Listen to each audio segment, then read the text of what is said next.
Request you all to sit straight, fold your hands, gently close your eyes and focus on the meaning of the verse. This is the Mangalacharan of Samay Sar, given by Amrit Chandra Acharya.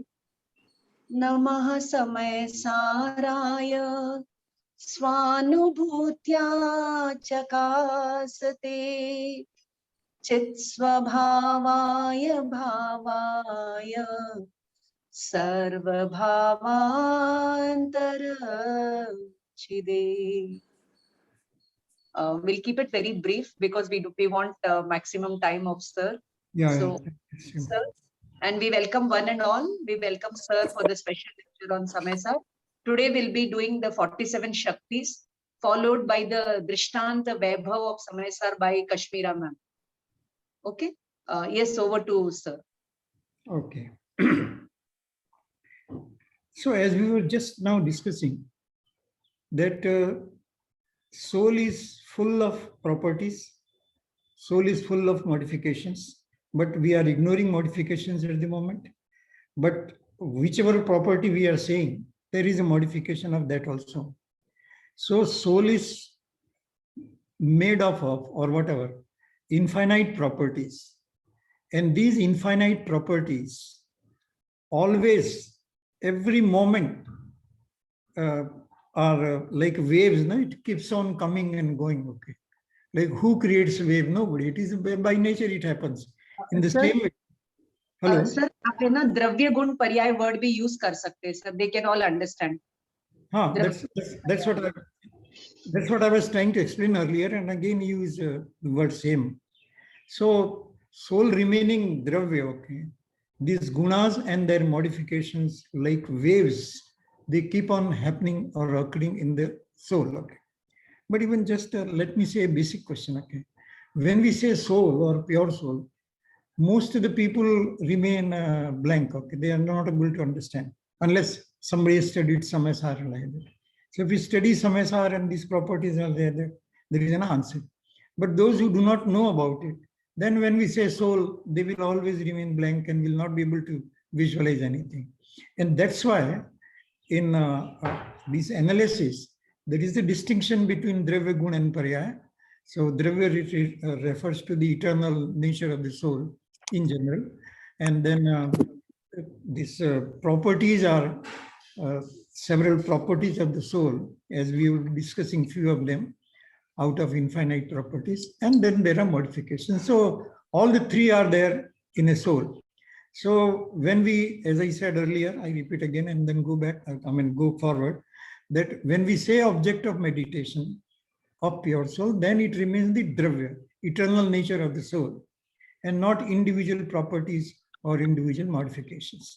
Anyway, when we take this thing as a pure soul and its properties, so we are not, we can say that we are taking the object of meditation, but actual object of meditation is something different than all those things. But without knowing this, that object of modification cannot be visualized. And that's why anybody who has to understand, like if any object we want to understand, sugar, for example, then we have to know their properties like sweetness and other properties. It melts in water and so on. So sugar by as such, once we understand, there is no problem. But so long as we don't understand, we have to understand through their properties and like that.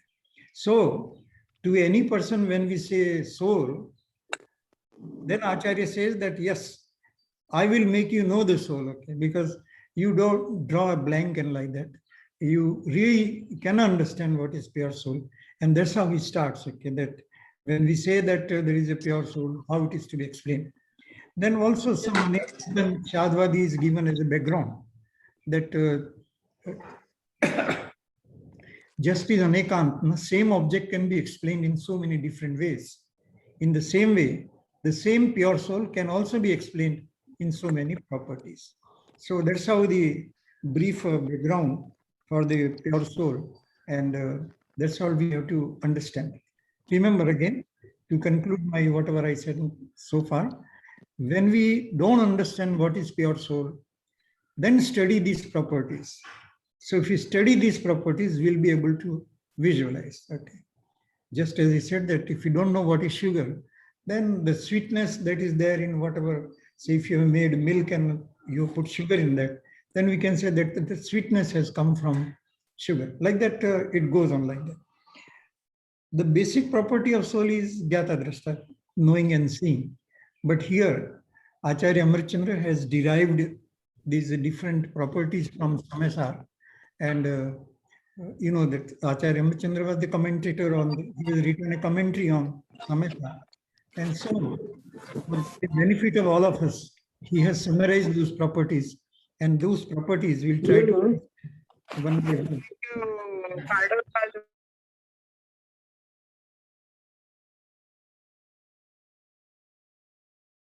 Okay.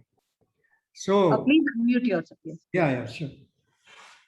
So the first property, I mean, if you want to understand soul, the first thing we should see in soul is that it is live. It is jivatva. It remains live. It is never dead. Okay? It lived in past. It is living now, and it will live in future. It is always live. Okay? Just like a live show, and like it's always live, and it never disappears or never cease to work. That seeing and knowing quality of the soul, they are always there, they are always functioning. And it is not that for any moment that will cease to function. So it is jivat, life. So that's the first property, because we have to distinguish it from the other substances. So other substances are not live. They don't have knowledge. They don't have the seeing and knowing ability. And that's why this first property that Amritchandra Acharya thought, it straight away comes from the second verse or Gatha of Samesar, where the Jeev has been defined to be Swasamaya and Parsamaya. So like that, it remains like that. Okay. So this is the first property. I will try to be brief so that we can cover as much as possible. Second property is consciousness, as we discussed the other day. So consciousness comes straight away from the other properties, other substances also. I mean, to distinguish that other substances are not live and they don't have consciousness. Consciousness is the property of the soul only, and it remains conscious, vigilant, and that consciousness is nothing but seeing and knowing. Like consciousness, nothing of the other sort, Chetana and like that, it is further defined. But I'm just saying that consciousness, Chetana, Chiti Shakti, that's what they call it in narration that has been given. So that is the distinguishing characteristics from other substances. These properties, as we discussed, you can also think in terms of how they are distinguishing from the other substances and try to narrow down the focus. We all know that 6 substances and all those things, but after knowing, while moving towards meditation, while moving towards the path of moksha, while moving towards dhyan, we have to narrow down the subject as much as possible. So we narrow down from paryas also, then from gun bheda also, and then ultimately to eternal nature of the soul, which is known as Paramparinami. Anyway, so second thing is consciousness, which is Chiti, which means that all non-living substances have characteristics. Those characteristics are not found in this pure soul or in the soul. Now, pure soul, we call it here in this context because these properties are independent karmas. Okay? Karmas can make things different for anybody in a life, like a life of a animal and a life of a one sense of being and life of a human being or life of a monk or life of Arant Paramatma and life of a Siddha. So this consciousness is always common there. Livingness, all these properties are common to everybody. Okay? All souls.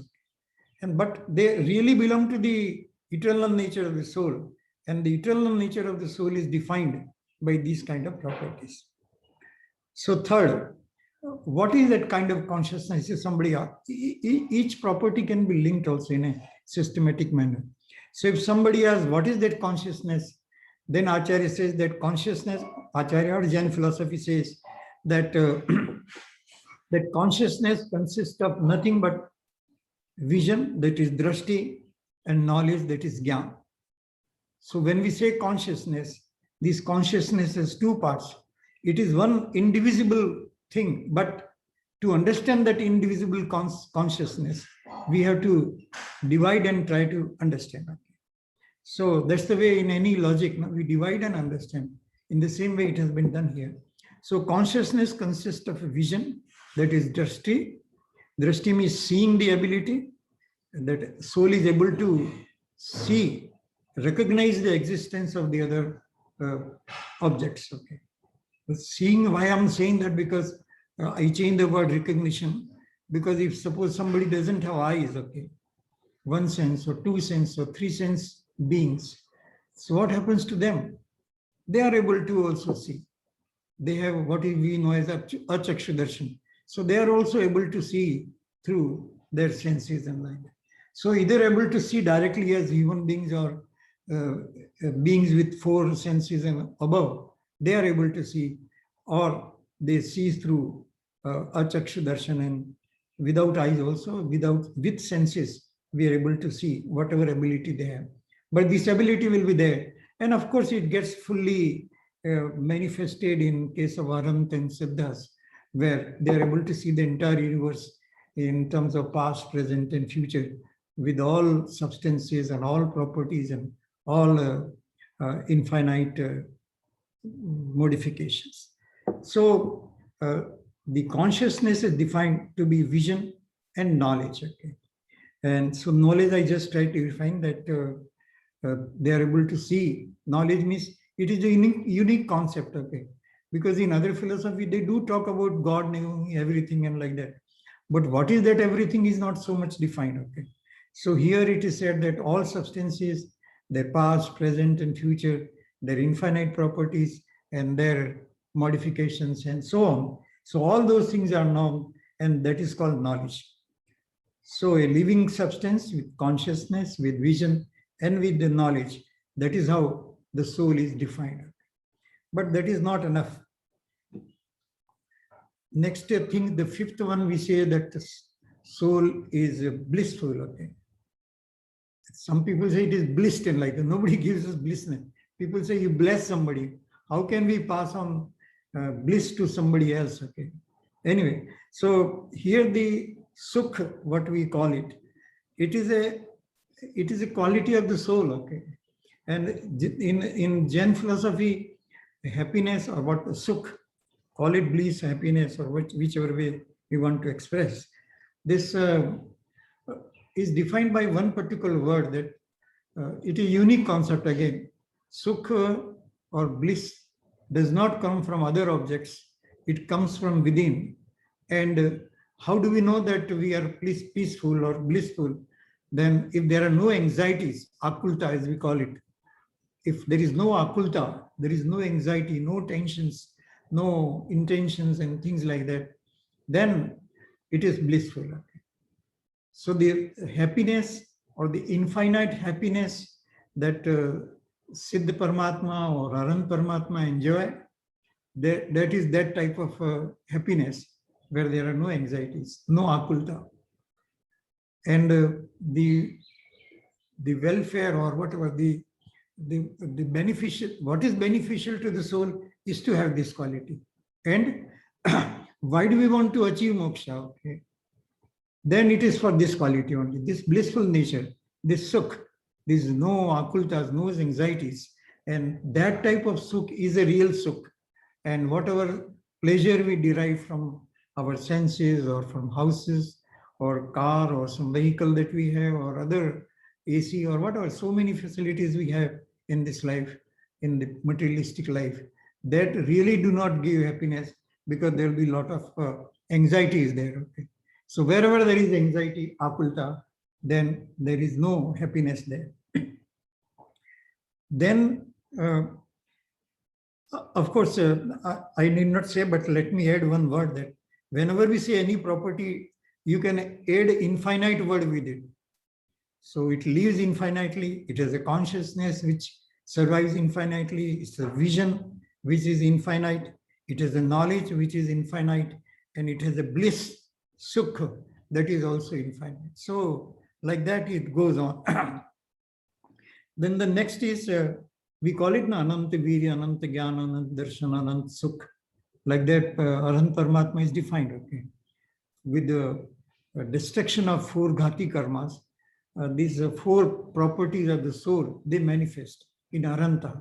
And so, actually, without understanding these properties, we cannot really understand the nature of Panch Parmeshtis, of nature of a Shravak, or life of a monk, and like that cannot be really understood, because Shravak, or the person in household life with the right faith and like that, he experiences this a little bit.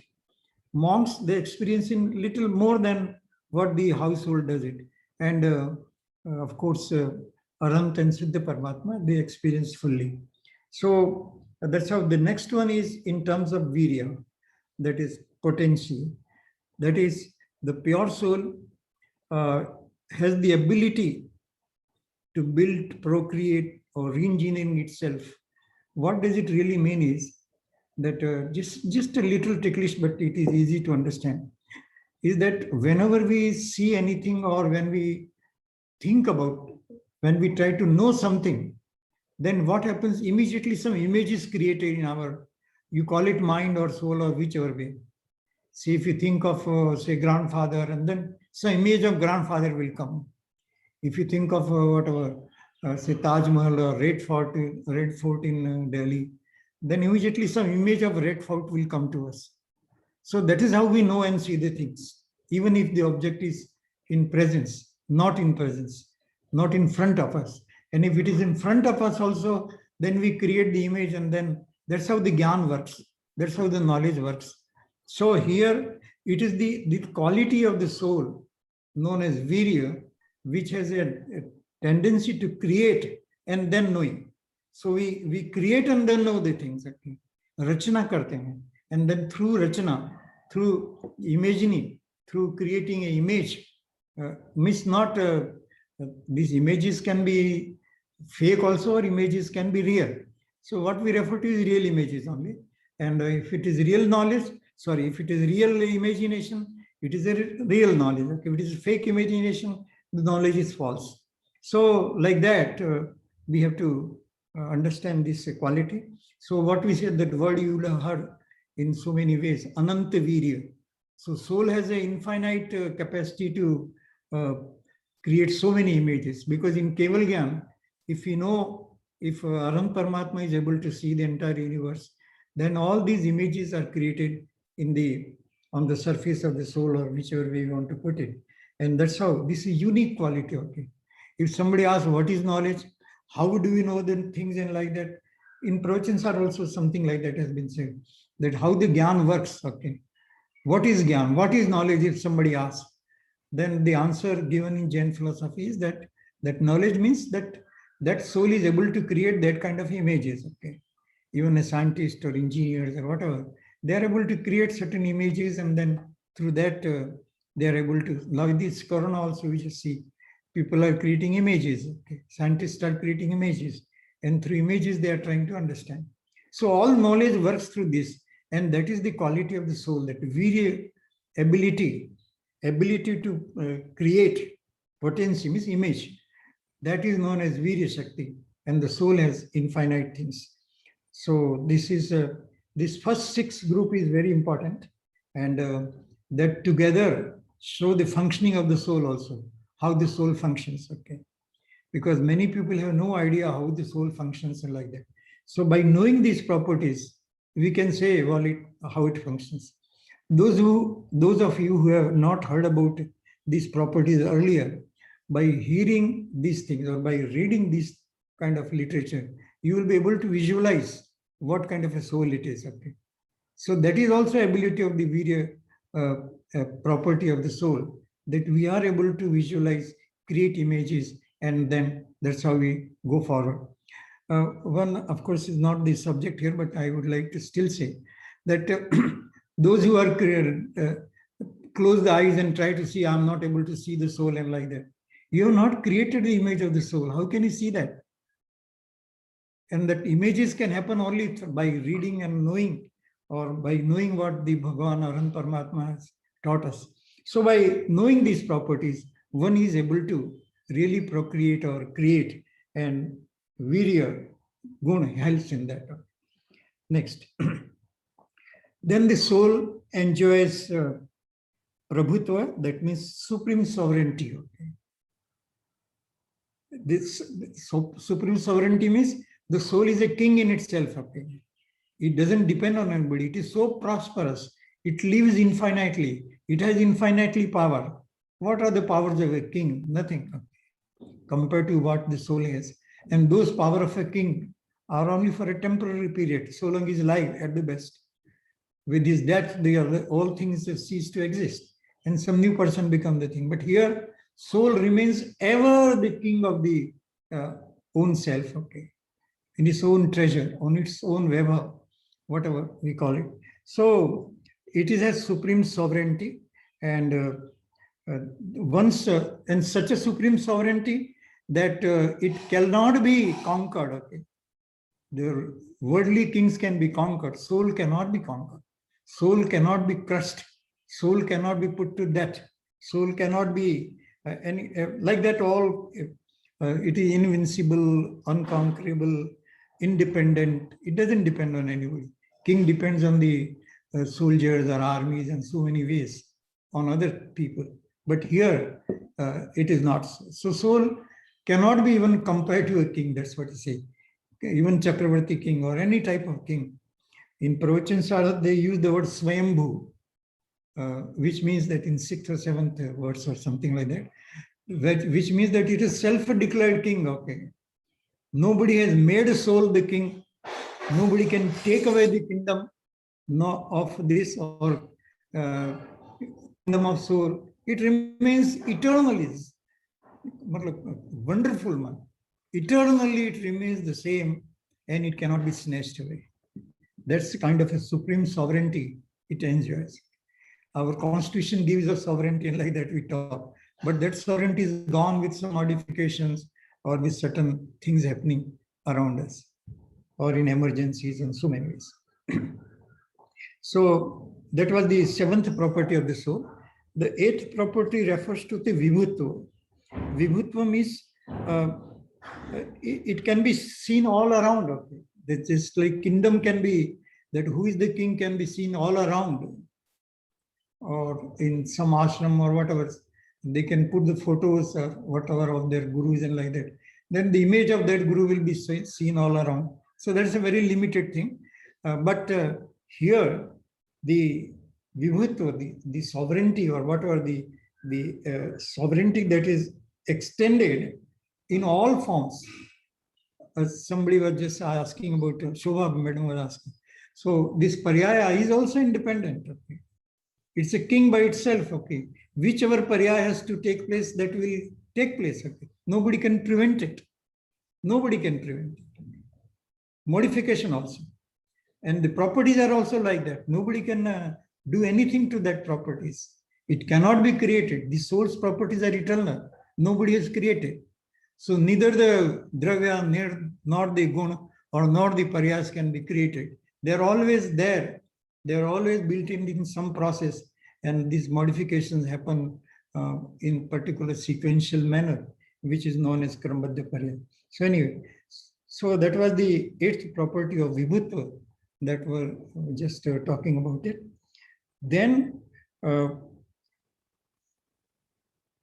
next is sarvadarshitva, which means omnivision. The soul is able to see everything. Okay, not that can see something and not see other things.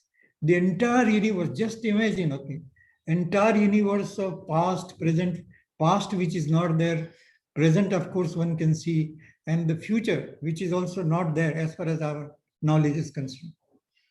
But in terms of vibhutva, omnivision, sarvadarshitva, the pure soul or whatever, the Aran Paramatma is able to see the entire universe. Some people say that there is a group of people who say that Aram Paramatma can see everything, but there may be something which may be hidden. Like we see the house, but there may be something which will be hidden in Almara. We'll not be able to see or underground and like that. So that analogy is not good. I mean, not at all valid, because Aram Paramatma with omniscience is able to see and know all the things. There is nothing that is hidden from the Sarvadarshitva, that is omnivision quality, and Sarvagyatva quality, the omniscient quality of the soul. Nothing is hidden. So that's how the pure soul works. So next is omniscience, that which I just referred, along with that omnivision, that along with the vision, the soul is able to see and know. Both things go together. All right. So that's how it happens. That soul is able to see and know everything altogether. So that's the quality of the soul. Then the next is what is known as Swachhatva. It means transparency. That soul is so transparent. If the glass is not transparent, we are not able to.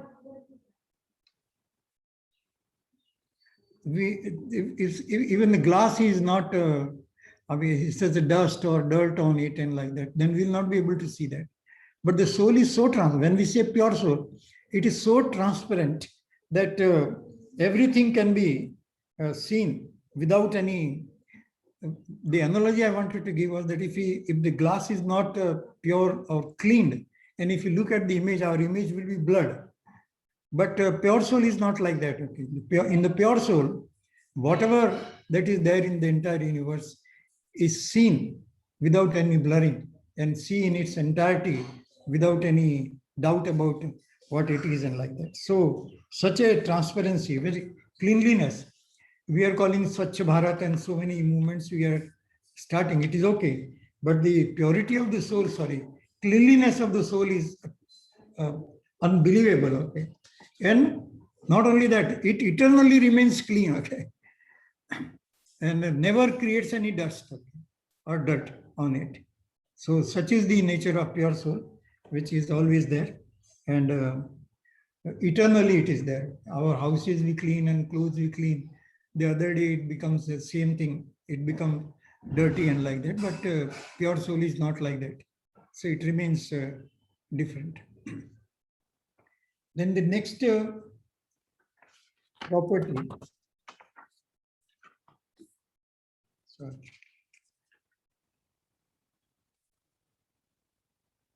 refer to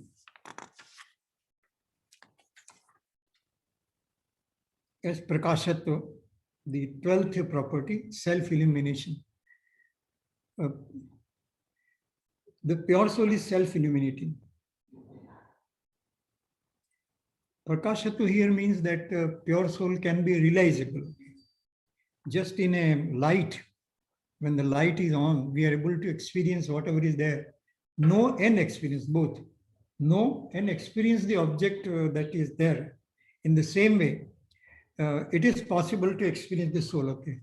You remember we started the other day saying that the objective of one of the thing that is highlighted by Samesar is to experience the soul. Okay, that's the objective. I mean, that's the whole purpose of knowing the soul and knowing the dharma and embarking on the path of dharma, because we want to experience it. Okay?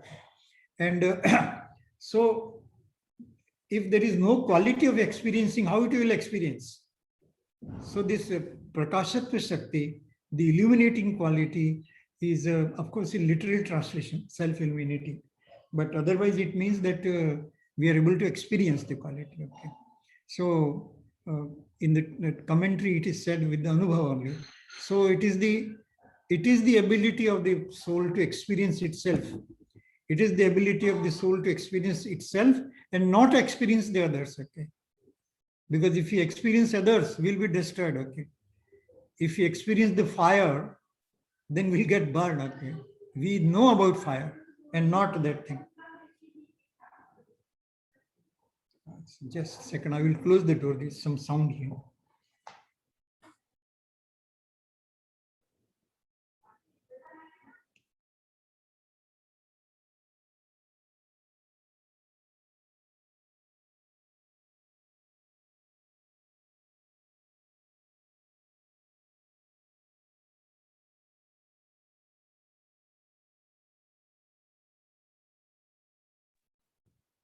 Sorry, so that housemaid has come and she's making some noise.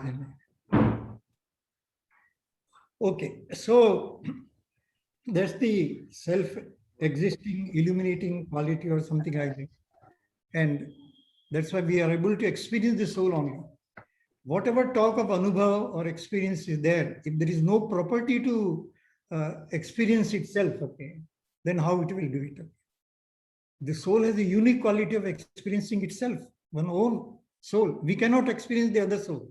We can know about other souls, okay, but we cannot experience the other souls.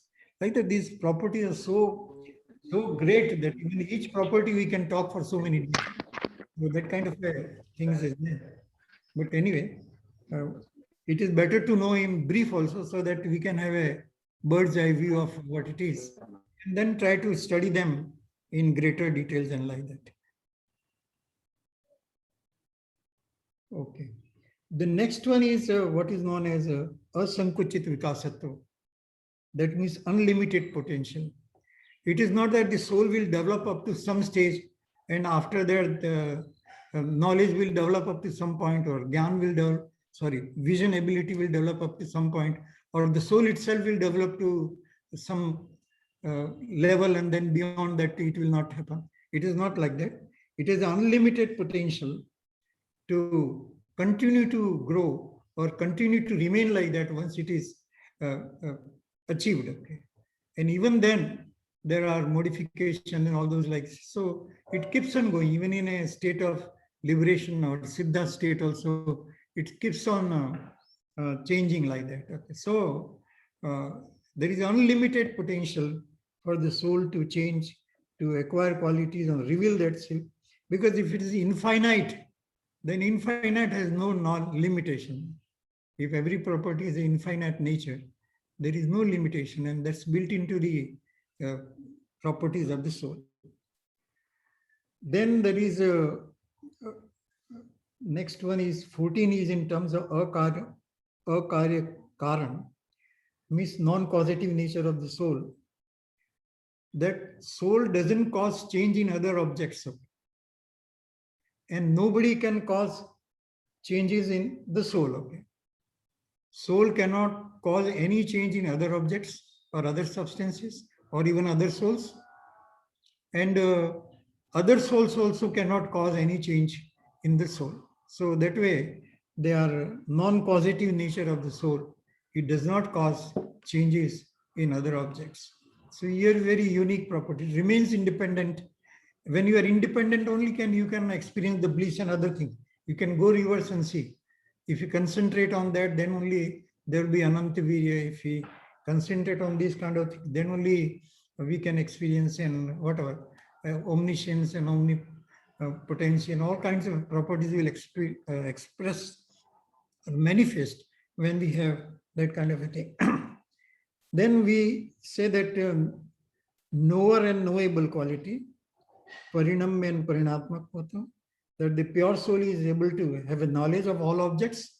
And if anybody wants to know the pure soul, it is possible that we can know other souls, we can know other objects, we can know all substances, but we cannot experience them. So knowledge is different than experience. So here it says that soul can know all other objects, and other objects, other souls can also know the soul. But experiencing is different, which was discussed earlier. So soul has that kind of a quality, that it is an object of knowledge by everybody. Then the next 16 one is Tyag Upadhan Shunyata, tremendous quality. None of the property will get deserted from the soul. It will not go away. Whatever properties are there in the soul, it will remain with the soul forever. And no property will go away or desert the soul or leave, or there will be divorce or nothing like that. It always remains like that. And nothing gets added also. Whatever infinite properties are, what can be added to infinite? Infinite plus one is cannot be a good way to express ourselves. So in the same way, no property will get added to the soul. No property will be taken away by anybody from the soul. And so it is a zero change, zero increase or decrease in terms of properties. So that's how the soul acquires this type of acquires means manifest. Okay, it is already there. It is eternally there in the soul and life. So this word is very popularly used in literature of philosophy and particularly of soul, that it is tyagopadan shunyatva. Tyag means give away, and upadan means take it from outside, or nothing happens, new thing happens. That's the upadan. So nothing new happens, and nothing old gets away or get discarded and like that. Then the next property is what is known as aguru lagatva, and it is the literary meaning is guru means bhari, heavy, or guru means bada, bigger, and lagu means chota, small, or whatever, that different interpretations, lighter objects and like that. But really here, of course, we can interpret that way, but that is not the meaning here. The here is that soul has a ability to sustain itself, okay, perpetuate. It doesn't, it remains eternal, okay, because if soul is eternal, then there should be some quality which makes it eternal, and it should be from our own.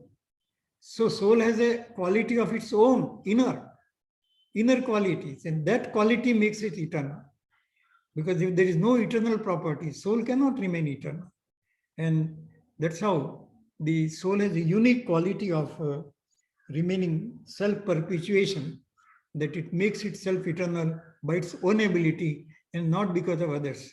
If some other object can make it eternal, then soul has to depend on that particular object. So that kind of a dependency is there, then it is not sovereign. All the properties we discussed so far will get away. Even the omniscience quality or omnivision quality will depend on others. If one quality depends on others, so many others will also depend on them. And if that happens, the independence or sovereignty or vibhutva, prabhutva of the soul gets diverted or diluted. And hence it remains self-perpetuating nature. Then the next is Utpad Vaya Dhruvatva. These three words, as we discussed in the beginning also. And so this is in the nature of the soul, okay. Soul will remain dhruv, eternal. It will remain eternal, but at the same time, if we look the soul from a different angle, from the angle of Utpada, new modification will take place and old modifications will disappear, but the soul remains as it is. Okay. Just like on a screen, a cinema screen and like that, or any screen, pictures come and go. Even our teaching screen that we teach through video, audio, visuals methods and like that, wide screen. Okay. So the screen remains screen. Okay, although pictures come and go. A movie means hundreds and thousands of pictures will come and go. There will be fire, there will be flood, there will be earthquake, and so many things will happen. Yet nothing happens to the screen. In the same way, on the surface of, on the stage of soul, so many things will happen, keep on happening, but the soul remains eternally the same. So this is the quality, and the doubt that was raised earlier by Shobha Madam is also gets clarified here, that yes, there will be Utpad and there will be Vaya, but the soul remains. So all the things, to understand actually all the three things we have to reconcile. That it remains eternal, at the same time it is changing, and new things are happening and old things are disappearing. Actually, all the three at one unit of time. Okay? It remains the same in the screen also. At the same time, there is a picture that comes and goes, but screen remains the same. So all the things take place in one unit of time, and not that first it is a dhruv and then Utpad happens and then Vaya happens. Nothing like that. It is so unique. Soul's operation is so unique that all these things takes place in one unit of time. Omniscience, omnivision, all those things takes place in one unit of time. Even virya takes place in one unit of time. So actually in 1 unit of time, infinite properties get reflected or gets modified. Modified means in terms of parya. So it is such a wonderful object. I mean, there is no word to explain. Okay? Wonder word is also very, very small. Okay? It's such a unique thing that so many things happen, infinite things happen in 1 unit of time. And also all of you know that 1 unit of time in Jain philosophy is a very small, small part of a second, undivisible time unit, okay? Indivisible time unit. So it is a very billionth of a second or something that science is also able to define now. So it is much, much beyond that. Okay. So anyway, whatever it is, our time is running out. So that's the Utpadve Dhruvatva quality in the soul. And then the next is changeability, parinama. Okay. That imagine, again, very difficult, but try to imagine that with infinite changes, the whole soul is changing every time, unit of time. Whole soul, okay, is changing infinite ways in 1 unit of time. So sometimes it is said that what the liberated soul, Siddha Bhagavan, is doing in Siddhashila, he might be getting bored and these and all kinds of things. No, people keep on saying there's nothing to do, just nothing to move, nothing to walk, sitting at one place for infinite times to come. Not infinite, I mean, eternally, whatever it is, infinite. So then the answer to some scholars give like that the soul is so unique. It is so attractive. It is so wonderful. It is changing all the time. So he's so much busy in seeing the soul. Just as somebody is seeing, busy in seeing this, what a movie or something like that. In the same way, this movie of soul, pure soul, not other things, is so attractive to them that they are so deeply engrossed and do not come out of it at all. Remains like that, remains absorbed in the soul, and with so much of deftness and like that. And so they are not able to come out at all, okay? Because they are so much busy in knowing the and whatever, being, seeing the qualities of the soul. And so that's a unique things. And the last for today, we'll take 20, and then if time permits, we'll take next time. Because I thought that at least each property, some few words should be there that you are able to take away or take home certain things. And so, of course, this is very easy. 20th, what he said is, that is abstract is it Amurt.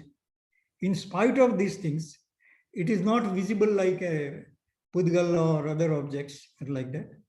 Only Pudgal is we are able to see in this world. All these 6 substances. And Pudgal also, one atom, we are not able to easily see that. What we see is only skandh, collections of particles. So whatever it is.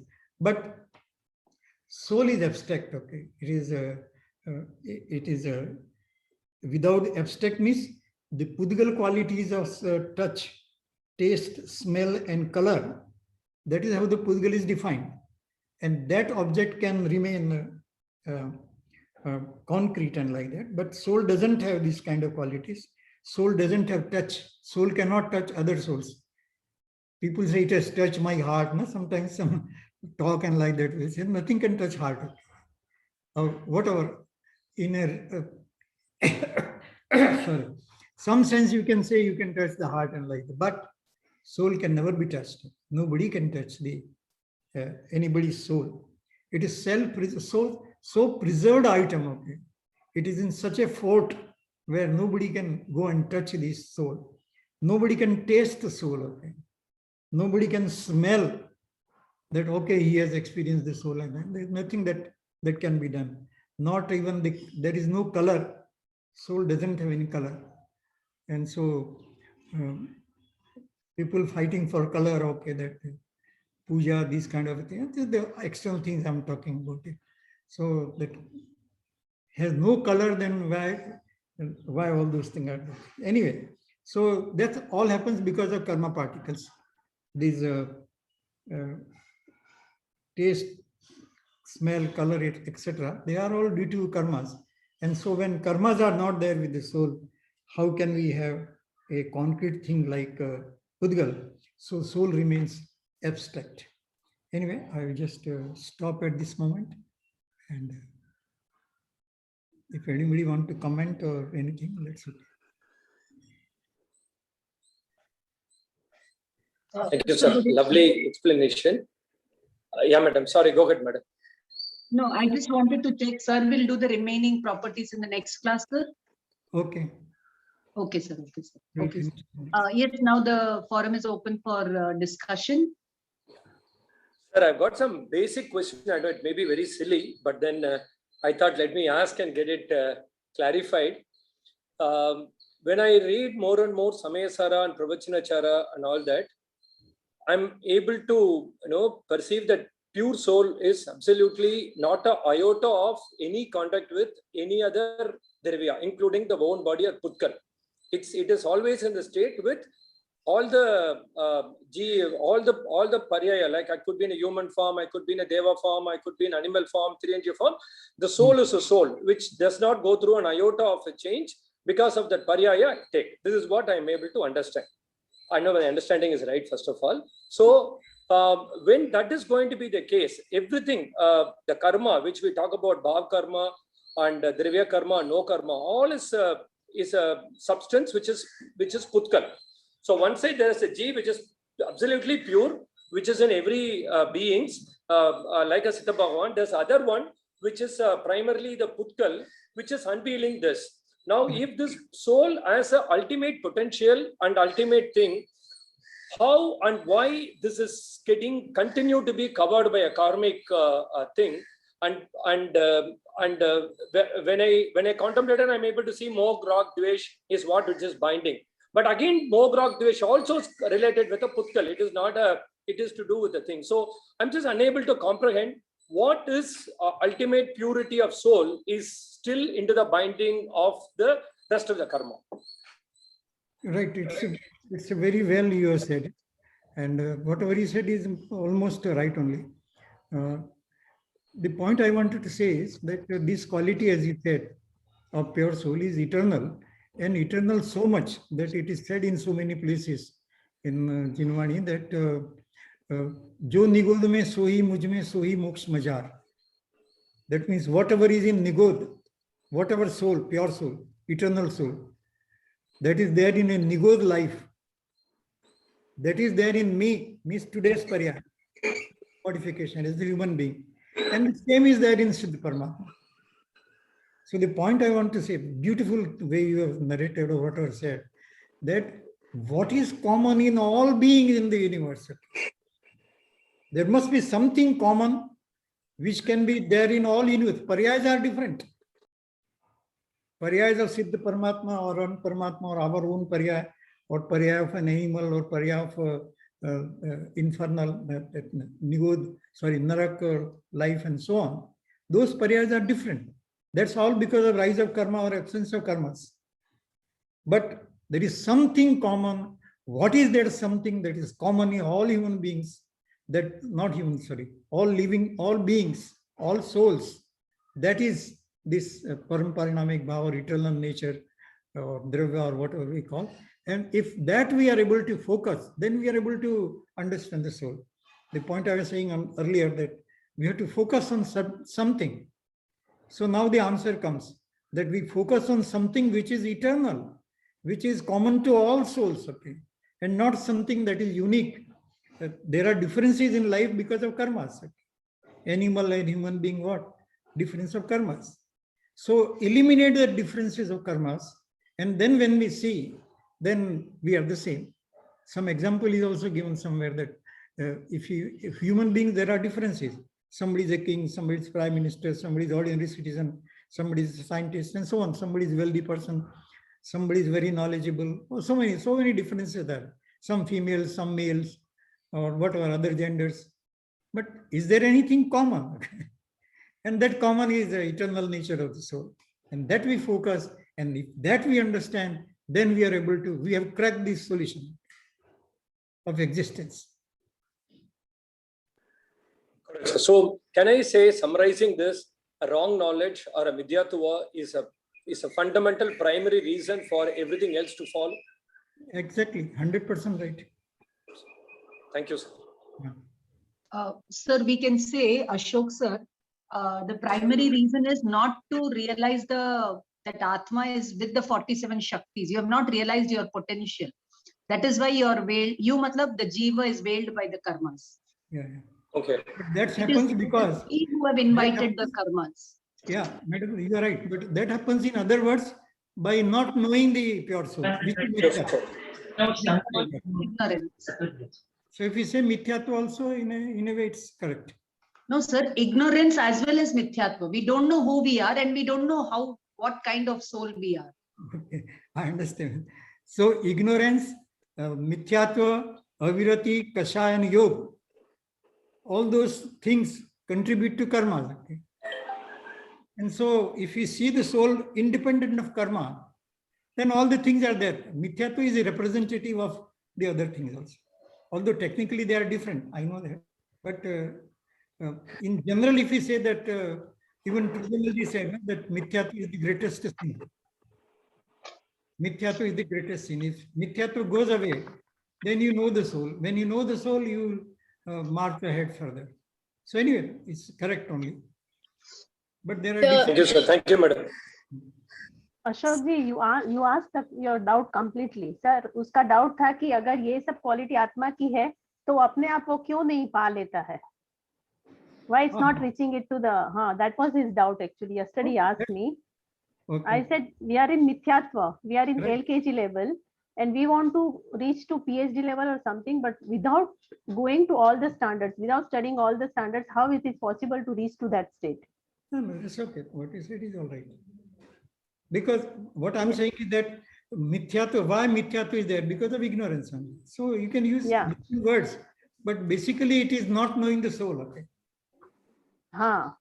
So he says why it is the soul only, then why it's not knowing itself? But that's because that was his doubt. No. We are so much busy in knowing other things, outside things, family and property and whatever, society and all those things. We are even now, we are so much worried about corona than about pure soul. And we have so many attachment and delusions to the whole sansar. So that is also the main reason. Very true. Parsamai. Primarily Parsamai. Engrossed in Parsamai all the time. Engrossed. Ashok sir? Got it, madam. Yeah. Thank you. Thank you, sir. Thank you, madam. Thank you, sir. Any other questions or shall we? Yes, ma'am. A small little question, ma'am. Can I? Yeah, please ask. Yeah. Sir, you said that virya, the quality of soul to create imagery is virya. So that means the imagery will is the basic foundation for the darshan and thereafter the knowledge. Then if paryaya happens to this knowledge and the darshan, which keeps changing every time, then the imagery also keeps changing.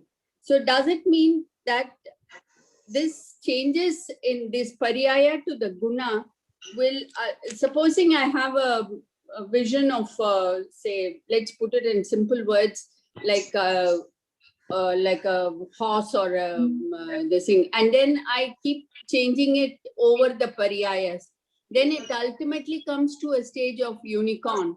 So does it mean that my guna, the jnana of that particular horse has changed from horse to unicorn? No, it's okay. It's a long question, but to answer it very briefly, if you don't understand the properties of guna properly, then modification also will not be proper. Okay? Modification will be there, but the knowledge, as madam was just saying, that ignorance, okay, something is happening, but he doesn't know about it. Okay? So if ignorance is there, we are not able to understand ourselves. But if we know the properties, these gunas, what is the modification? Paryaya, what is the definition of paryaya? Paryaya is nothing but, in a way, modification of gunas. Okay? All right. So if you understand the gunas well, the modification will be on the right way. Okay? Or imaginary, as you are saying. Then if you don't understand them, then it will be on a wrong way. So wrong way means will not be able to experience the soul. So these properties, you rightly, very good question in a way, that if you understand them well, then only modifications will be of accordingly. Otherwise, it will be, if you understand wrongly, or if you do not know, either way, because both have, we can make a difference between not knowing and knowing wrongly, but both are same, because then you are not able to arrive at the correct image of the soul. Conclusion. Yeah, correct image. Right. Thank you, sir. Sir, can I ask a question, sir? Yeah, sure. Yeah. Thank you so much, sir. Wonderful speech, and you really enlightened Shaktis. Sir, I just wanted to know the structure of Atma Pradesh in that Sankoch Vistar Shakti. Actually, how should we technically understand Sankoch Vistar, sir? Here, Sankoch Vistar was not really in terms of Pradesh. Was it in terms of Pradesh? No, sir. It's my doubt, sir, because Okay. while writing, I was a bit confused, Okay. unable to understand the. Because there is it was a reference to Viksit, Vikas. Anyway, now come. Yeah, Sankochit Vikasa. Okay, now come to your question. Okay. Okay, sir. How it expands, there are so many ways it can be explained. Okay. Say Okay. take a balloon and like that. Balloon is whatever it is, but when air is that, it expands. No new balloon is created like that. In the same way, each space point of the soul, her Pradesh jo hai, every space point, that space point expand or collapses. Okay. Take a sari, for example. Sari is very wide, maybe whatever. 6 meters, yes, sir. Or 6 meters and like that. But when it collapses, oh, Dhaka ki sari, people used to say. When we fold it, yes, sir. We fold it, then it becomes a very small. Yeah. Very small. And it can be, if it is very fine cloth and like that, it can be reduced to a very, very small level. So in a way, it has become small, okay. But in a way, it is as it was. Yes. So, sir, should we think it in this way that Sankoch Vistar happens, that Atma Pradesha one on the other? Not necessarily. Kashmira, No. Kashmira, it is asankuchit vikasatva. No, but It is not sankoch vikas. It is asankuchit vikasatva. Okay, ma'am. Yes, sir. No, I answered because she said that she wants a different question. Okay. So, No. She's talking about sankoch vikas. That is No. contraction expansion. वो आत्म प्रदेशों में होता है जब जीव हाँ. एक शरीर से दूसरे शरीर में Right. जाता है. Right. But नहीं, शक्तियों में दूसरे शरीर में या असंकुचित विकास. शरीर दूसरे शक्तियों में या यहाँ पर भी नहीं, छोटा बालक यहाँ बड़ा पर हो भी जाता होता है. है, बड़ा हो जाता है छोटा बच्चा. So, तो मतलब इसे इस तरीके से ही समझना है, sir. Like this, we need to think that it's just folded one on the other. no, or, we can't say one or the other. no, not one on the other. But it is expanded just like a balloon. Once the air is filled. These are some rough examples, okay, just to bring home the point. Okay. Okay. It will not match them. Okay, but, It will not match. but it is some way to explain it. So it is not one over other, but every space unit will collapse into very, very small. Okay, sir. Then one Atma Vaibhav book, no, it has been given that it doesn't happen. One Atma Pradeshas will not expand and contract. Instead, ऐसा होता है कि संख्या से वो होता है. तो उसको, sir, how do I understand that? संख्या से संकोच विस्तार, उसको कैसे समझना?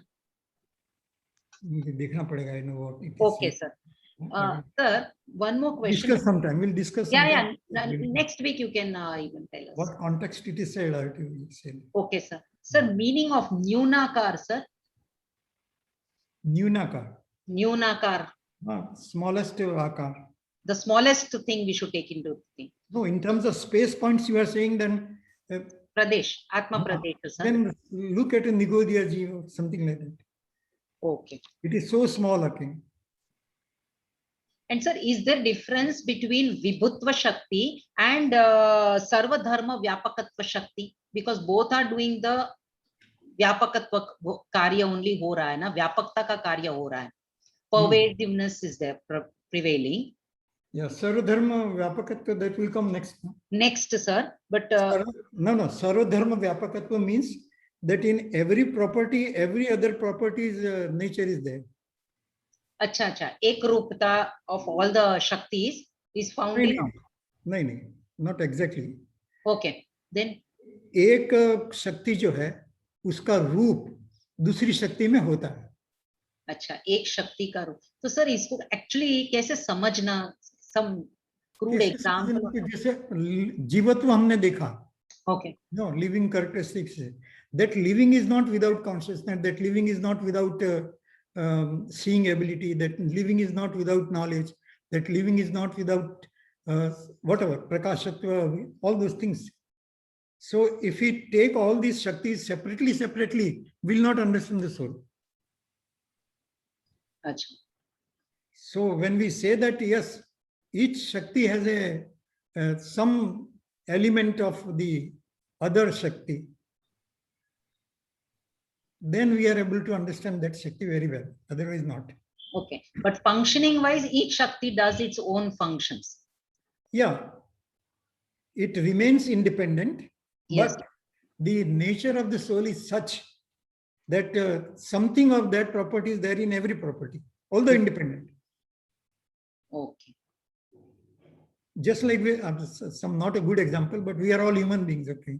Yes, sir. So we are different, independent, but sometimes some qualities may be similar. True. That's True. all. That doesn't mean that they are dependent or taken from somewhere else and like that. No. Okay. So we are all talking of 47 Shaktis and like that, but we are independent. Everybody's understanding its own way. Yes, sir. So that Gyan is common, so that makes us to understand it. Like that, it goes on.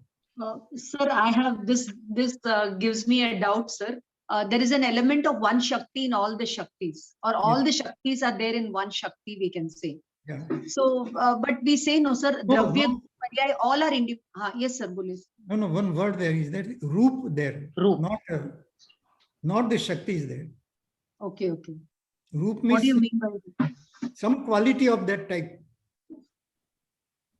Not clear, sir. We have to discuss this later on. Sir. We'll discuss it. Means what I want to say is not the same property, but the nature of that property, some roop, some semblance, some quality of that thing is always there in the other properties. Oh, I need more of this, sir, later on. We'll discuss later. When we say Dravya, Gun, Paryay, all are independent. So are all these Shaktis independent of each other or no? Yeah, Sir? they are independent. They are independent. That's what I'm But saying. yet they coexist as one undivided whole in every Pradesha. Yeah, right. Okay, sir. Thank you, sir. Thank you so much, sir. Right. Sir, I think, ma'am, Ashwini- one more question. Can I go ahead, ma'am, or next week? next class. Okay, okay, ma'am. One person, one question. Okay. Anybody else, or we'll have to relieve sir? He'll be having a lot of other engagements. So thank you, sir. Thank you so much. Anybody else has a question? Yes, Please madam. put it Madam, up, one small question. One small question is there, madam. The Prabhutva, Vibhutva. Sir, both are, with your permission, can we take it up, sir? No, we'll have to ask sir if he is ready to take the question. No, I have another actually meeting. Somebody's calling. Yeah. So Suresh sir, we'll discuss. We'll thank sir now. But can I see that? I have not seen the face. Maybe Suresh sir, what is the question? Sorry. Suresh sir, question. yes, sir. The Prabhutva, Vibhutva. I'm not able to see your image. Please Sorry. switch on your video, Suresh Yeah, sir. video. Sir, I am in outside. Oh, okay. The Prabhutva and Vibhutva Shakti, sir. Both are godness nature. So how it differs, sir? It is independent. One is independent. One is many. Right. So which one is reality, sir? No, Prabhutva has something to do with sovereignty. Power you show or power you enjoy. Okay. That is Prabhutva. Prabhutva is like a king. I compared it with a king. Okay. So kingly qualities. Okay. And Vibhutva has something to do that it is apparent everywhere. Okay. All pervasiveness. It is just as Madam was asking the question in the same way that Vibhutva means that it is seen everywhere. It is spread everywhere. It is known everywhere and like that. That's the Vibhutva. It is like The power. Which one, the sovereignty, which one is, I will stick to on Prabhutva or Vibhutva? No, both are there. No? Both are properties of the soul. Vyavahara point of view, sir. Right. Sovereignty is Prabhutva. Sir, sovereignty is Prabhutva, and that Prabhutva operates in all places. A king is king, whether he's in his palace or in with his mother or anybody, sir. No. We cannot say that because king may be only of a small area. Okay. So this Vibhutva shows something bigger than that. If at all there is a limitations of comparison. We are not comparing, but suppose if we compare with a king, then king has a limited, whatever it may be, okay. Even if Chakravarti only Chekhand only. So, I mean, I understand that way, but we'll see later. Yes, sir. Okay, sir. Okay, sir. Kingly quality, or put it simple, like kingly quality means it has all powers. And spread means that powers are spread in all the. Right, sir. The reality is reality is individual, but many sides also, sir. Which one is more reality? No, all 47 are real. All 47, sir. Yeah. The Prabhutva, Vibhutva, if you see, it's independent. Prabhutva is independent. Vibhutva is many sides, seems. No. Opportunity. The general principle is that every Shakti is independent. Every Shakti is infinitely powerful.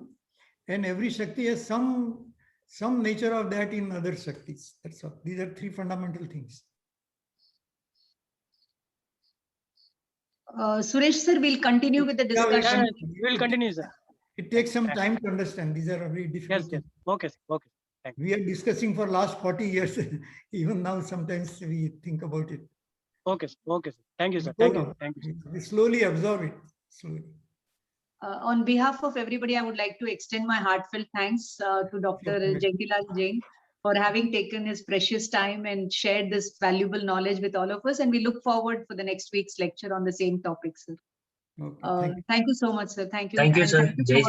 Thank you so much, sir. Thank you, sir. Thank you, sir. Jai Jinendra, sir. Thank you very much, sir. Thank you. Yeah. Yes, now we'll have Kashmira ma'am take over. She'll be doing the Atma Vaibhav, the Drishtant Vaibhav in Samay Sar. We'll leave this meeting, no? And we'll rejoin. No need, you can continue. Those who want to stay can stay. Those who want to leave can leave. No issues, Kashmira. Is it okay with you? Yeah, okay with me. Sir is busy, so he's left. Otherwise, we would have had him also. So I will like to inform there are a lot of new visitors in our special lecture series today. So we have Preeti Jinturkar. Preeti ji, hello Preeti. She's a first year Parmagam student and she's a Swadhyay, and a lot of her family members are into Swadhyay. We have Raj, we have Rajalakshmi, Kalpana Bhandari, and who else is there? I'm just trying to scroll the names. All the others are department students. Rajendran sir is there. Okay, Pinky, Dimple, Bharti, Vasuki, Rensi. Yeah. So Rensi is a first year student. Rensi is a first year Parmagam student. Vasuki is a super senior. Likewise, we have a few visitors. So those who want to leave can leave. Those who want to stay can stay. We are going to do the We are going to do the Drishtant Vaibhav of Samay Sar. We'll only be taking a few Drishtant. So students, please make note. You will have a question on what she is doing. Okay. Yes, Kashmira, please go ahead. Yeah, ma'am. Thank you, ma'am. Yeah. So, 47 Shaktis. With this topic, we have started. So just want to tell one story related to this. Okay, let's relate it. There was a small cup. A very small baby of a lion, that is a cub, and he was lost in the jungle. And it so happened that he followed the troop of a cow, and it did not know exactly like what he had to do, how he had to, where he had to go. how he could come out of that troop and join his family, because he looked all unsimilar faces. So he just wanted to come out of that, but he could not. And it was already evening, so he followed that group, and slowly he started staying with the family of the goats, the sheep. Though he was a cub, but he's following, like he's growing up. Whatever his voice, his movements, his actions, everything revealed as if he was a goat. He behaved just as if he was a goat. Slowly he grew up like a goat because he was in the family of goat. Now, one day it so happened that a huge roar, while he was with his family of goats and sheep, a huge roar was heard. And everything trembled, everything was shaken. And this little cub could not understand that where this voice was, whose this voice was. And suddenly he saw the reflection of the lion in the water pond. And he looked at himself. Again, he saw the lion roaring and he saw his reflection. And he found few similarities. So he also tried roaring. He also started roaring like a lion. But in the beginning, he could not. But later, he found that his roaring was equally louder, equally clear, just like the lion's roar. So he started looking now closer towards his own self. And he found that he was in the family of the sheep and goats, but he actually did not belong to that family. Now, how can we relate this?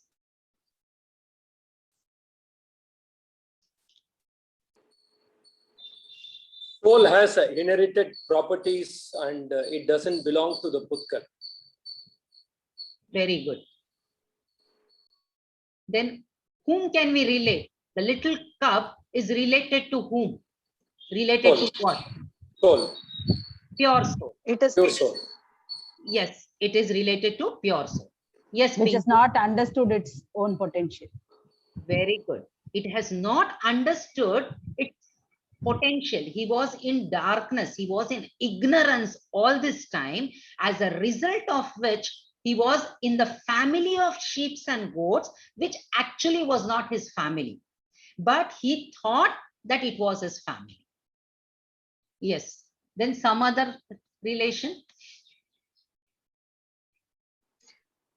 The little cub is actually us, ma'am. We don't realize our soul and we do other things other than what we should be actually doing. Yes. And in which family are we now? Are we in the family of the pure soul? Belonging the nature of pure soul? The cub with the goats. The cub with the goats. The cub is with the goats. Similarly, yes, ma'am. we, pure soul, are we looking at the pure soul? No. No, we have not realized our potential, ma'am. Where is our drashti? Mithyatva. Yes. We are in the family of Mithyatva. We are rather too much into per. We are in the family of per, 5 sensual pleasures. Everything related to Indriya.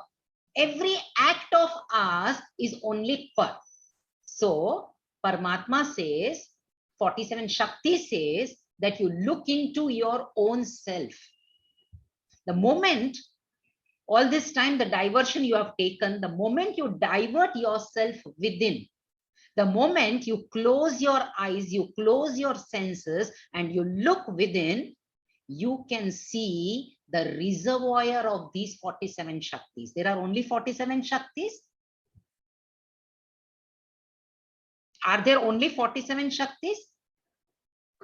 No, what we could list would have been only 47, ma'am. But there are definitely more Shaktis. Infinite. Infinite. Yes, correct. Ananta Shakti. We all have Ananta Shakti within ourselves. And the moment we look inwards, The moment we start looking at ourselves, we are able to see our own wealth. We are able to see our own Atma's Vaibhav. But for that, for realization, that Cub realized that I am no more, I do not belong to the goat family. I am not like, I'm not a goat, but I am like a lion. And when he realized, when he looked keenly in the mirror of the water pond, and he understood that I belong to the family of lion. And this understanding, this chintan, it can happen only when we look inward, when we look into our own self. And then these Shaktis, we can say, till now only we assume, we understand, okay, this is Shakti, this Shakti belongs to me. That can be through words, but it can be real. It can be real me only when I look inwards, when my sadhana or whatever my thought, my chintan goes inward. So the chapter says that you are, the chapter of 47 Shakti says that you have to look within yourself. Only then you can see the beauty of this Atma. Then one more thing in Shakti, it is said that 47 Shaktis, infinite Shaktis, they are all Gyan Matra Shakti. They are all Gyan Matra Shakti. So what do we understand when we say Gyan Matra Shakti? What are the things included in the Gyana? Ananta Gun that we have. We all know that we all possess infinite gunas. So all the infinite gunas are categorized in this. Then Asankhya Pradeshi Atma. Today what we study. That how many Atma is full of? How many Pradeshas? Asankhya Pradesh. Uncountables. So that Asankhya Pradeshi Atma belongs, when we say Gyan Matra, it is included. Then Ananta Shakti. 47 Shakti hai. So that 47 Shakti together, or all the infinite Shakti together, is categorized under Gyan Matra. See, one word only, the Gyan Matra Atma. It holds such a lot of weight. So Ananta Gun is in it, Ananta Shakti is in it, Asankhya Pradesha is in it, and Ananta Dharma. We will sir will take Ananta Dharma Shakti in the next class. So that Ananta Dharma Shakti, Ananta Dharma is included in this one Gyan Matra. So this so much of Vaibhav, so much of wealth, it is a reservoir. We say, we have heard, no, it's a reservoir of wealth. So this is because of Jnana Matra Shakti. Once you say Atma is Jnana Matra Shakti, the word is too little, but the ingredients, the things inside, the wealth inside is huge. Okay, now coming to one more example, that is one is Udaharan, example of one donkey. There was one donkey serving a poor family. The poor family could not afford to give every day the green grass. So the donkey every time used to question himself that all the other, his friends used to get good green grass. And every time, whenever they used to get, fresh grass was given. But this donkey could not get that. So one day he just decided and asked his master that, why don't you give me the green grass? This grass, what you are giving me is so dry, I am unable to eat. I'm unable to enjoy the green grass. So the master understood that I have to either give him the green grass, or I have to make him understand that this grass is the only thing that I can provide you. So as a result, what he did, he had an idea. He went inside and he brought one green gelatin paper. And he tried to make a specs out of it and tried to unfold the donkey's eyes. And it so happened that as soon as when we put the gelatin paper, what actually happens? It looks green. Everything in front of him, whatever grass was placed, it looked green. As a result, he was very happy. He said, just because I questioned, and today my master served me with the green grass. And he happily ate all the green grass. Now, was there really the green grass within? No. But what happened? Just out of ignorance, Brahm. The word used here is Brahm ho gaya tha usko ki ye green grass hai, but actually it was not green grass. So similar Brahm, you and me, that is we all sansari, we have. Brahm of what? Brahm of what? Ma'am, Brahm of the situation we are in. True, very true. Brahm of happiness. Brahm of happiness, Sukha. Then? Even Brahm of Dukha. Brahm of Dukha, yes. And don't you think in this pandemic situation, we all are in this Brahma? We all are in this illusion? Yes. Actually, the corona is going to affect only, see, it is also one sensed. So it is going to affect only those beings whom it has got some connection. And it is not going to affect everybody. But still, we all are under the clutches of fear. Why? Why? We are wearing the glass of fear. We are wearing this green gelatin paper over our eyes.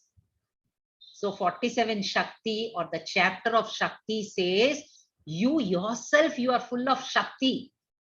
Your Vaibhav is so much that why are you afraid of this corona? Why are you afraid of these things? What is troubling you?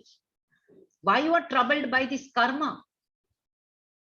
The karma is doing its own work. The karma is doing its own work. The virus, the corona is doing its own work. Why not I do my own work? And what is my work? What is my work? To be a knower and a seer. Yes. Janana, dekhana. Gyata, drashta. Be a seer, be a knower. So through this example, we can understand that let us do our own work and let us throw out or just discard the illusions that we have collected in our life. Okay. One more example. There were 3 friends. They were traveling, and after they reached their destination, and they saw very beautiful monument, say like Taj Mahal or anything that was beautiful. And one exclaimed, oh, how beautiful it is. I've never seen, this could be the 8th wonder of my life, because I've never seen anything like this so beautiful. So the second one said, just was very close. He said, see, you are in the prabhav of the Jad. So you are saying that this monument is so beautiful. But I don't think this monument is beautiful if we had no eyes. Just because I'm having this eyes, this monument looks beautiful. So the third friend of his, he could not stop himself. He said, it's not so. Can anyone tell what he would have replied? See, one said the monument is beautiful. The second one said, no, the eyes, not the monument, but the beauty is in the eyes. Because of the eyes, I'm able to see this. Because of the strength that the eyes has, we are able to see that Shakti within his eyes. Now, how about the third one? What he will say?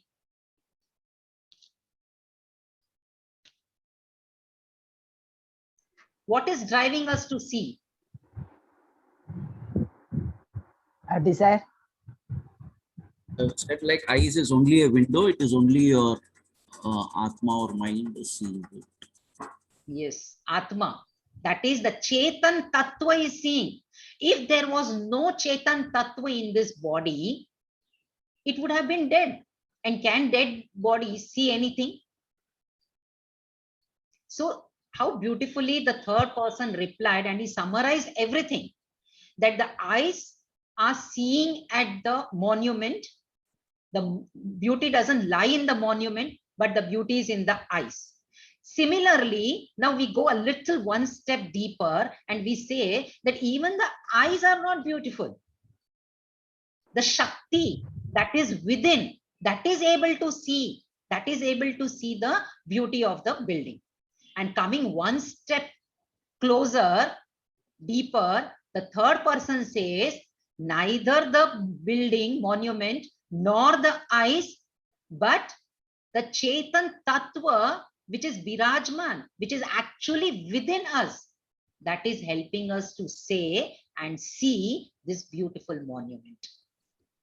Without that Chetan Tattva, this would not have had been possible. Do you all agree? Yes, ma'am. If there was no soul, imagine any activity would have had happened. No, ma'am. All the yogic activities of yoga, it is happening because of this, understood.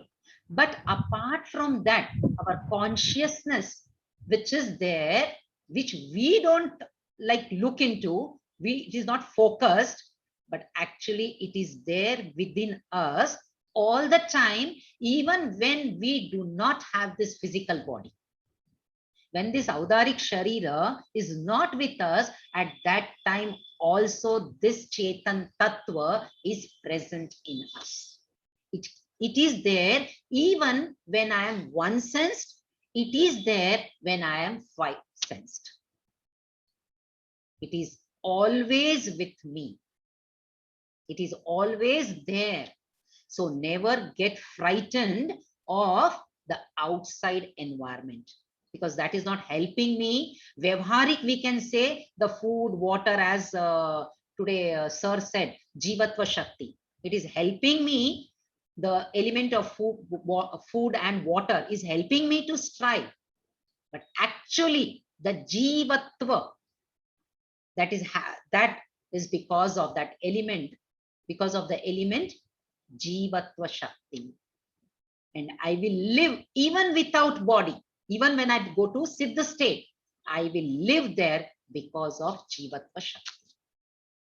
So that confidence, that Shraddha, that faith, when it develops to 100%, then we will become like that third person who was viewing it as Chetan Tattva is seeing all this.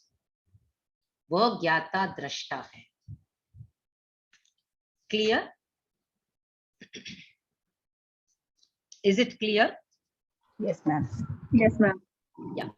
One more example I'll take. That is, there were, a group of people who were just traveling from one place to other place. In olden days, as we knew, there was no facility of transportation. So they just walked. And it was almost evening. And it was quite cold also. So they thought that let's not continue our walk, but we will stop. So there was a huge jungle. They all gathered under one tree and they collected the leaves, dried leaves, the twigs and the branches, and just collected everything, and they put the fire, lit the fire, and they all were just trying to enjoy the heat of that fire. The monkeys around saw this, and they thought, we have never tried doing this. Why not we try doing this? See, when they are so capable of doing, collecting all this twigs, flower, leaves and dry leaves, and try to lit the fire, why not we? So they actually copied the people around, collected the twigs, all the monkeys, came together, and they started doing copied the same act, but one place they could not do. What was that? Lighting the fire. Very good. They could not light the fire. They could do everything. They copied everything. But when there was a question of lighting the fire, they did not know how to light the fire. You know what they did? There were so many fireflies in the forest. They collected all the fireflies, hoping that this will light the dry leaves and branches. But it did not work. So what is the moral? What drashti we should understand behind this? अंदर के ज्योति को जलाना है. Very good. अंदर की ज्योति जलाना है. Then use the right tools. Use the right tools. So which is the right tool for us? Jnana. Samaysara is one of the right tool that we are using. And from Samaysara we have understood, or we have got the Jnana Drashti. Isn't it? We have seen the Jnana Drashti. What about Pravachan, sir? Pravachan, yeah, I'm just saying because we are like studying this Samaysara. So yes, all the Sara, all the Agams for that matter, take anything, even I say smallest line which can build up itself, even the smallest chingari, it can lit our fire. It can be anything. It can be Agam, it can be the Vani of Aryanta Siddha Paramatma, it can be Guru Vani, isn't it? Even the smallest chingari can lead us. The smallest flame, chingari means flame. The smallest flame can lit the fire. So here it is, we have to light our own lamp. If we want to cross the shores of this deadly sansara, if we want to cross the shore of this moha, kashaya, then this is very, very, very important. Even one chingari of jnana, it can create light in our lives. So this is very important. Any other dimension from this story? One very common dimension that we all, a very common mistake that we all do it actually. Comparing with others and trying to live that life. Yes, we are all the time copying others, isn't it? Don't we copy others for everything? Sansari means we do everything, householders, we do pap also, we do punya also. No. Just because, we are said, kisi bhai, you have to do samay, you have to do this tap, you have to do this vrat, this kind of japa is required. We follow everything that is being told to us. But we miss the chingari of dash. Which chingari? Jnana. Jnana. Then? Looking into the soul. Yes, of the right knowledge, right faith, and right action. Samyak darshan charitra. Charitra. Samyak darshan, samyak jnana, and samyak charitra. If we burn the fire of these three, of this which is commonly called as Ratnatraya, if this has been burned, then what will happen? We are actually treading on the right path. That is the Moksha Marga. And once we are on the Moksha Marg, definitely we will reach Moksha. Only we need to be on a right path. If those monkeys also, if they copied everything, they saw till the end, but how the fire was lit, that was the only one key, which they did not look into. And as a result, they could not burn the branches. So similarly, we also copy everything, but we forget to experience. We forget to actually inculcate the Ratnatraya Bhava. The Anubhav we take from others, experiences we take from others, but real doing, real inculcating the Ratnatraya Bhava within us, it misses. Which we call it as Gyayak Bhava in Samaysara. So that Gyayak Bhav key is missing in our lives. Anna? Right? Any questions?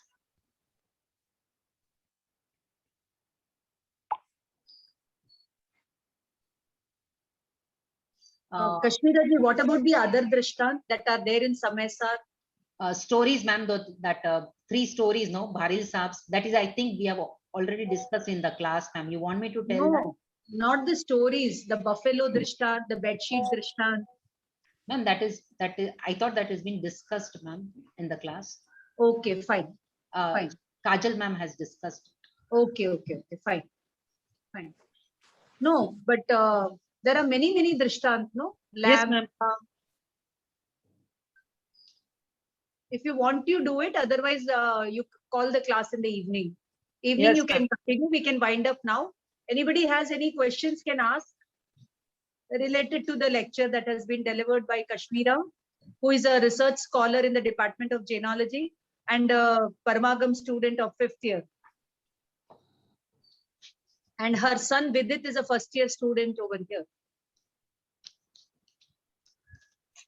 Shall we wind up the class, Kashmira? Yes, ma'am. Okay. Thank you all for your participation. Thank you so much.